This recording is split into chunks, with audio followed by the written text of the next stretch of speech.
പരീക്ഷാ ദിവസം രാവിലെ കുട്ടികൾ ചെയ്യേണ്ട 11 കാര്യങ്ങൾ. ആവശ്യമായ സാധനങ്ങളെല്ലാം തലേ രാത്രി തന്നെ എടുത്തു വെക്കണം. രാവിലെ വളരെ ഉന്മേഷത്തോടുകൂടി നേരത്തെ എഴുന്നേൽക്കണം.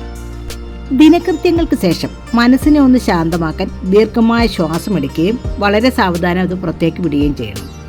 പഠിച്ച കാര്യങ്ങൾ ഒരാവർത്തിയോടെ നോക്കാം, എന്നാൽ പുതിയ കാര്യങ്ങൾ പഠിക്കാൻ ശ്രമിക്കരുത്, കാരണം അത് ടെൻഷൻ ഉണ്ടാക്കും. പരീക്ഷാ ദിവസങ്ങളിൽ ബ്രേക്ക്ഫാസ്റ്റ് ഒഴിവാക്കരുത്. സ്കൂളിലേക്ക് പോകുന്നതിന് മുമ്പേ ആവശ്യമായ സാധനങ്ങളെല്ലാം എടുത്തിട്ടുണ്ടോ എന്ന് ഒരാവർത്തിയോടെ നോക്കണം. വളരെ സുഖപ്രദമായ രീതിയിലുള്ള ഡ്രസ്സ് വേണം ധരിക്കാൻ. പരീക്ഷ പേടിയുള്ള കൂട്ടുകാരിൽ നിന്നും അകന്നു നിൽക്കണം.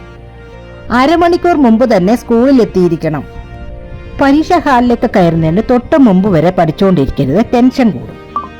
നന്നായി പരീക്ഷ എഴുതാൻ കഴിയും എന്ന ആത്മവിശ്വാസത്തോടുകൂടി പരീക്ഷാ ഹാളിലേക്ക് കയറണം.